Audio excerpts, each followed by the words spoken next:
네, 여러분들 안녕하세요. 반갑습니다. 교리 들려주는 남자 교돌남입니다. 반갑습니다. 잘 지내셨나요? 오늘은 또 이렇게 거룩한 주일이었습니다. 여러분들 각자 출석하시는 섬기시는 교회에서 잘 예배 드리시고 좋은 시간 보내셨겠죠? 오늘은 지난 시간에 이어서 하나님의 인격적 본성 그 두 번째 시간인데요. 그 중에서 우리가 오늘 배워야 할 것들은 쉽지는 않습니다. 하나님의 전지하심과 하나님의 전능하심에 대해서 배워보도록 하겠습니다. 네, 여러분들 기도하실 때 이런 얘기 많이 들어보셨죠? 전지하시고 전능하신 하나님 아버지 이렇게 기도하잖아요. 여러분들 우리가 이제 뭐 말로만 들어보면 전지, 모든 것을 아시는 하나님, 전능, 모든 능력이 있으신 하나님.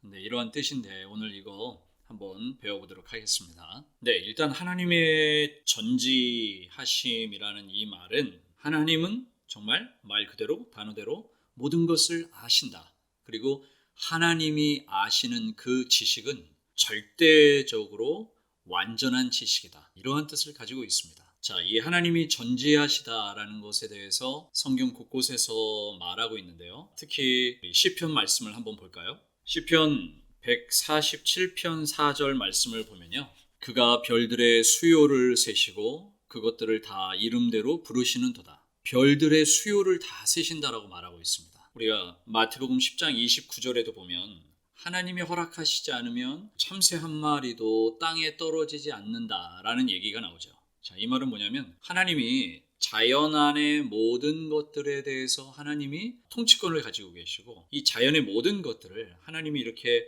다 하나님의 지식 가운데 이 자연의 모든 법칙과 규칙들이 하나님의 그 지식 안에 들어있는 거죠. 그런데 우리는 이 하나님이 모든 것을 아시는 이 하나님의 전지하심이 자연 이런 것들에 대한 것보다는 우리 인간들, 우리 자신, 더 적게는 나 자신에 대해서 우리 인간들, 나 자신, 우리들에 대해서 하나님이 어떻게 아시고 하나님이 어떠한 마음들을 가지고 계시는가 이거에 대해서 우리는 더 많은 관심을 가지고 있다는 거죠. 네, 이 부분에 대해서 시편의 139편은 굉장히 하나님이 우리들에 대해서 어떻게 알고 계신가에 대해서 자세하게 설명하고 있습니다. 시편 139편 2절 말씀을 보면 주께서 내가 앉고 일어섬을 아시고 멀리서도 나의 생각을 밝히 아시오며 나의 생각을 하나님이 밝히 아신다. 그리고 3절 보면 나의 모든 길과 살펴보셨으므로 나의 모든 행위를 익히 아시오니 또 4절 한 걸음 더 나아가서요. 여호와여 내 혀의 말을 알지 못하시는 것이 하나도 없으시니이다. 이런 식으로 하나님께서는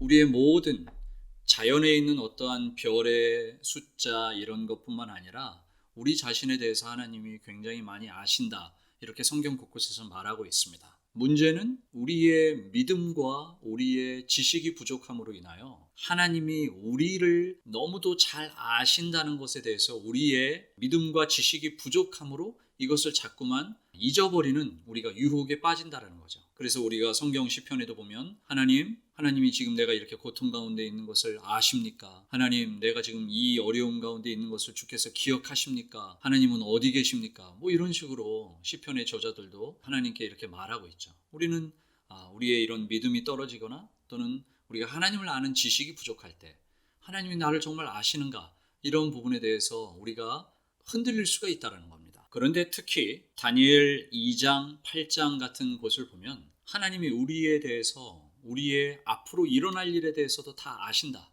이런 얘기들이 나옵니다. 다니엘서의 말씀을 보면 하나님이 우리의 앞으로 될 일들에 대해서도 이렇게 아시는 거죠. 이걸 좀 어려운 말로 예지, 미리 아신다.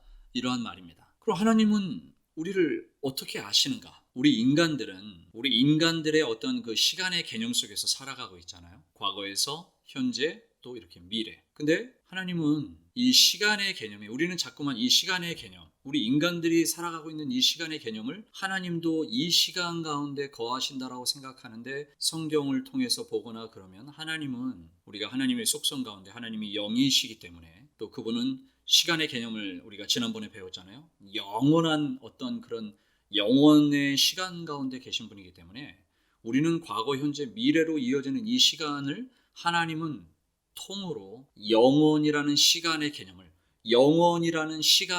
개념을 현재 살아가고 계시는 하나님이신 거죠. 그래서 우리는 미래의 일들을 하나님이 어떻게 아시지? 라고 우리의 인간의 제한적인 인간의 어떤 능력 속에서 이것을 신기하게 여기지만 하나님은 영이시고 하나님은 영원성을 가지고 계신 하나님이시기 때문에 하나님은 우리의 앞날을 현재와 같이 바라보고 계신다는 겁니다. 이것이 하나님의 예지이죠. 그래서 사도 바울은 로마서 11장 33절에 이러한 하나님의 놀라우신 지혜를 이렇게 표현하고 있습니다. 깊도다 하나님의 지혜와 지식의 풍성하며 그의 판단은 헤아리지 못할 것이며 그의 길은 찾지 못할 것이로다. 그러면서 바울은 여기에 이제 하나님의 지혜라는 얘기를 사용하게 됩니다. 지혜라는 단어를. 그러면서 이제 로이드 존스 목사님은 이 책에서 하나님의 지혜, 지식, 지혜와 지식을 이렇게 비교하는 그러한 내용들을 쭉 다루는데 그거는 제가 오늘은 시간 관계상 다루지는 않겠고요.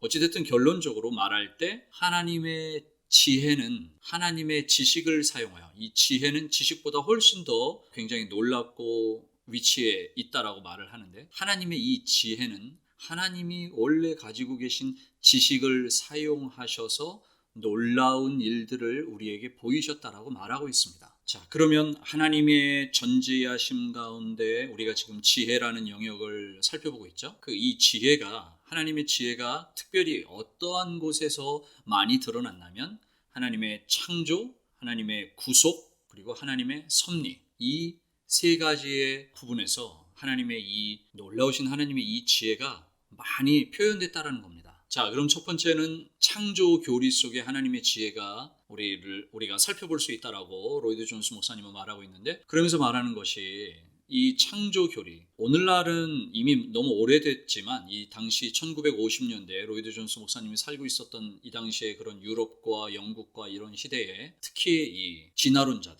진화론자들의 어떤 이런 이론과 가설들은 사람들에게 막대한 영향력을 우리는 뭐 이제 진화론을 이미 많이 듣고 있지만 우리가 뭐 믿지는 않고 그렇지만 이미 많이 들었잖아요. 학교 다닐 때 다 듣고. 근데 이 당시만 하더라도 이 진화론에 대해서 사람들이 굉장히 많은 센세이션을 일으켰던 것 같아요. 그래서 이 진화론적으로 자꾸만 사람들이 생각을 할 때 지금 이 교리, 창조의 교리 가운데 하나님의 지혜가 들어있다. 그러면 진화론자들은 말하는 거죠. 봐라. 자연의 이치를 봐라. 비슷한 것들이, 유일한 패턴들이, 비슷한 패턴들이 많이 있지 않느냐. 이것은 진화론을 뒷받침하는 증거다라고 말할 때 로이드 존스 목사님은 참된 그리스도인이라면 반복되는 패턴 속에 오히려 하나님의 지혜를 발견할 수 있다. 그러면서 규칙적인 설계, 배열, 조화 이러한 것들 가운데 하나님의 지혜가 포함되어 있다. 봄, 여름, 가을, 겨울이 이렇게 똑같은 것들이 반복되는 것도 굉장히 하나님의 지혜를 잘 표현하고 있는 것이라고 말하고 있습니다. 다음은 하나님의 구속 교리 가운데 하나님의 지혜가 드러납니다. 고린도전서 1장 말씀, 먼저 1장 22절에 헬라인은 지혜를 찾으나 24절에 근데 그 지혜를 원한다면 하나님의 능력이요 하나님의 지혜이신 주 예수 그리스도를 바라보라고 사도 바울이 말하고 있습니다. 그리고 30절 말씀에 너희는 하나님으로부터 나서 그리스도 예수 안에 있고 예수는 하나님으로부터 나와서 우리에게 지혜와 의로움과 거룩함과 구원함이 되셨다. 이 하나님의 지혜가 예수 그리스도 가운데 많이 나타나셨다. 예수 그리스도가 우리에게 표현하는 것이 뭐죠? 우리의 죄를 위하여 대신 돌아가신 구속 사역의 아주 대표적인 것입니다. 그리스도께서 이 땅 가운데 오셨던 가장 중요한 사역은 우리 죄인들을 향하신 구속 사역인데 그 구속 사역 가운데 하나님의 지혜가 드러났다라고 지금 말하고 있습니다. 다음은 섭리의 교리 가운데 하나님의 지혜가 있는데 이 섭리라는 건 또 너무 중요하고 별도의 영역으로 다른 시간들을 좀 활용하여 그때 좀 다뤄보도록 하겠습니다. 오늘은 다루지 않겠습니다. 자, 그럼 이제 우리가 하나님의 전지하심에 대해서 배워봤고요. 이제 하나님의 전능하심입니다. 하나님의 전능하심. 하나님의 전능하심은 뭐죠? 네, 하나님이 모든 것을 다 하실 수 있다. 모든 것을 다 하실 수 있다.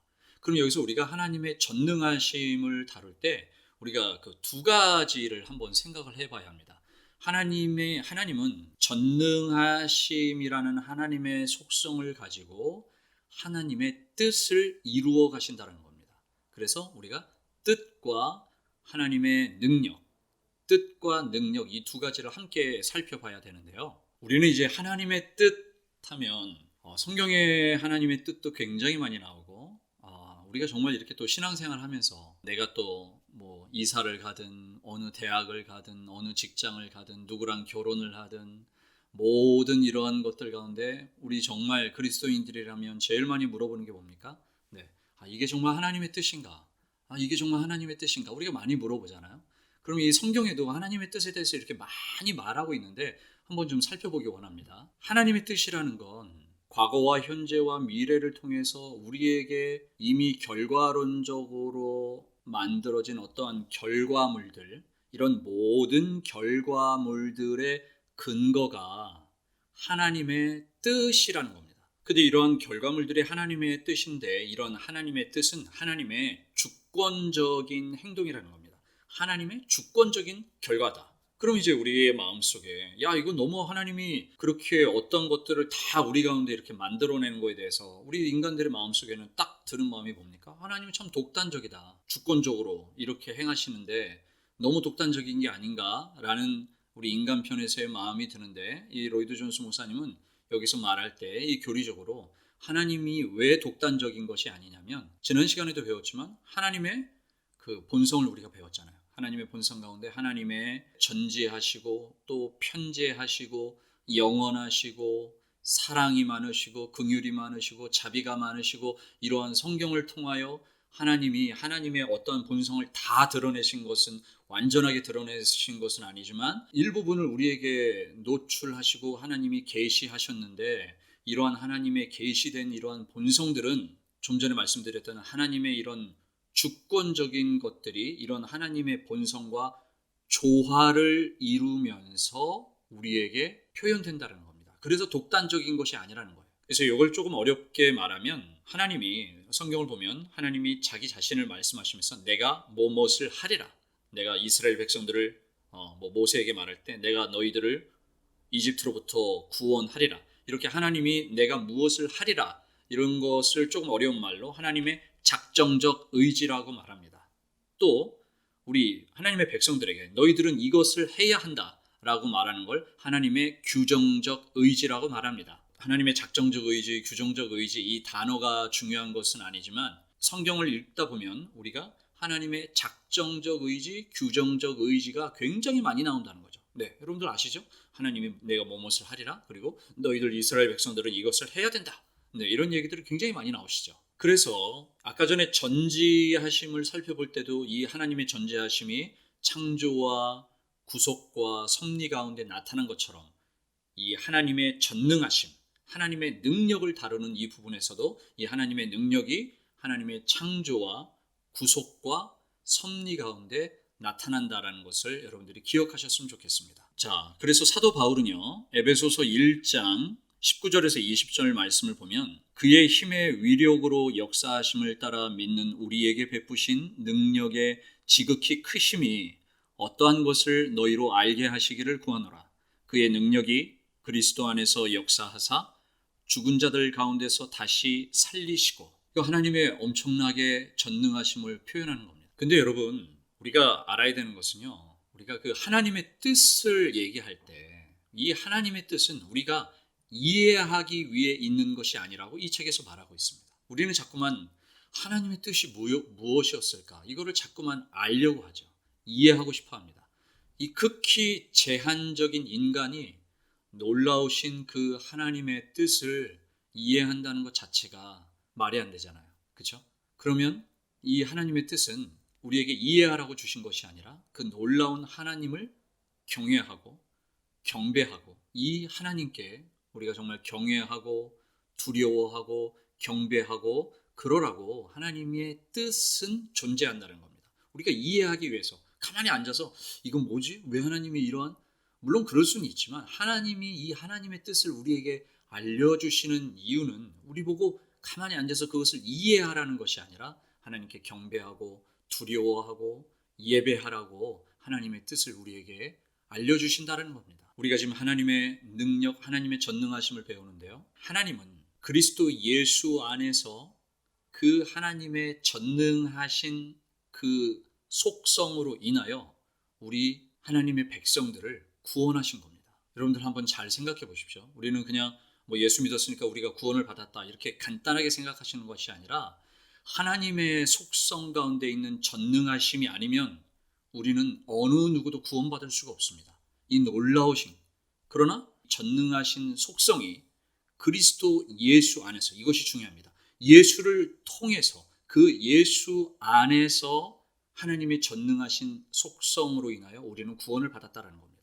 여러분들 이거 잘 기억하시기 바랍니다. 자, 오늘은 하나님의 인격적 속성 또는 인격적 본성, 그 두 번째로 다른 것들도 있지만 특히 하나님의 전지하심과 하나님의 전능하심에 대해서 한번 우리가 이 교리를 나눠봤습니다. 여러분들 한번 곰곰이 묵상해 보시면서 하나님이 모든 것을 아신다라, 그 하나님의 지식은 완전하다라는 것, 그리고 하나님의 그 완전하신 능력, 그 전능하신 능력 때문에 그리스도 예수 안에서 내가 구원을 받았다라는 것들을 한번 곰곰이 이 오늘도 배운 이 교리를 묵상하시면서 우리가 지적인 만족으로 끝나지 않고 그 하나님 앞에 다시 한번 고백하면서 하나님을 예배하고 또 하나님을 두려워하기도 하고 경외하는 그러한 삶을 살았으면 좋겠습니다. 네, 오늘도 이 영상이 여러분들이 하나님을 알아가는 데 도움이 되셨다면 구독과 좋아요, 알림, 그리고 여러분 주변에 있는 하나님의 지체들에게 이 영상을 좀 많이 홍보해 주시기 부탁드리겠습니다. 네, 우리 또 다음 영상에서 만나 뵙겠습니다. 감사합니다.